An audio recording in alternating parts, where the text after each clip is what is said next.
As you know, Marvel fans around the world are saddened at the fact that Disney and Sony couldn't come to a deal surrounding the future of Tom Holland's Spider-Man in the MCU.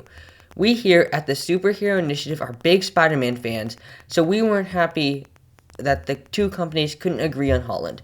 However, as of January 15th, 2023, we've heard about a new deal surrounding a potential Tom Holland return to the MCU. By the way, if you enjoy anything about Marvel, DC, or anything else pop culture, be sure to subscribe to the Superhero Initiative and turn on notifications so you never miss a new video. And be sure to stick around until the end of the video to hear my favorite way Spidey could return to the MCU. Now, without further ado, let's explore the 3 ways that Tom Holland could return to the MCU.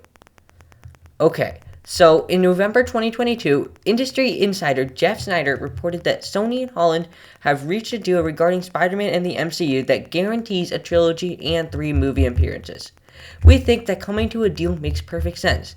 Spidey is one of Marvel's most popular characters and has already appeared in multiple huge MCU projects including both Infinity War and Endgame. So it makes sense that Sony and Disney want to keep him around, from a money standpoint. And as for the 3 MCU projects he'll appear in, I think there's a pretty good chance he'll make an appearance in Daredevil Born Again, which is scheduled to release on Disney Plus in 2024.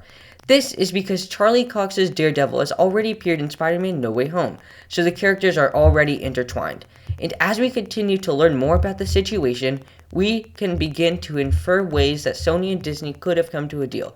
In this video, I'll be presenting 3 deals that make the most sense, with the last one being my personal favorite.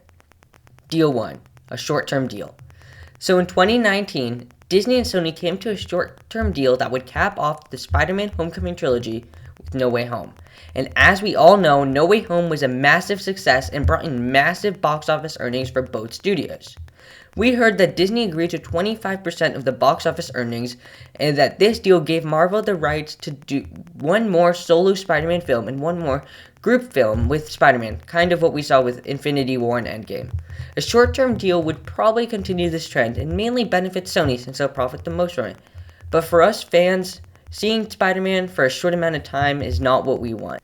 Deal 2, long-term deal. However, a long-term deal between Sony and Disney is more of what we are looking for, since it keeps Spider-Man in the MCU for longer.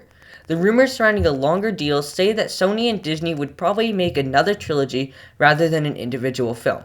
For Tom Holland to be binded to both studios long-term is a good idea, seeing how he's relatively young and his first 3 Spider-Man movies took place during high school, meaning his story could be continued with plenty of room to grow. This deal is also more on par with what we heard from Snyder back in November. In a long-term deal, we could see Sony getting 3 solo films in a trilogy and Marvel getting access to use Spider-Man in potential crossovers like Daredevil. The only thing that could stop this deal is money. When Disney and Sony tried to come to a deal before, Disney wanted 50% of the earnings, which Sony then refused. In that deal, which was planned over the short term, Disney settled for only 25%. However, for a long-term deal, I think that Disney is going to want more money, but they'll have to negotiate with Sony so both companies get what they want. That's why I think that this 3rd deal that I'm about to tell you is the best one yet. Deal number 3, Disney rents Spider-Man. This 3rd deal is possibly the one that gives both companies what they want. In this deal, Disney would rent the rights to Spider-Man from Sony. While this wouldn't mean that Disney would outright own the character, Disney would have exclusive rights to the character for a temporary amount of time, whatever is part of the deal. The reason why I love this deal so much is because it would allow Disney to use the character of Spider-Man however they like, and they could introduce him in crossovers and continue his story without needing approval from Sony. This would mean that Tom Holland could even appear as a side character to someone else's spotlight, like in Daredevil.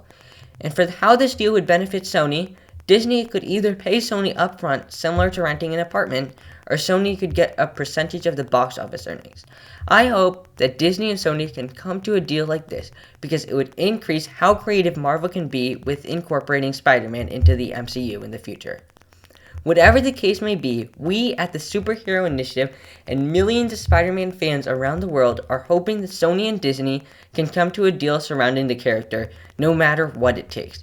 If you enjoyed this video, please like the video and subscribe to the channel. This is the Superhero Initiative, and we'll catch you in the next video.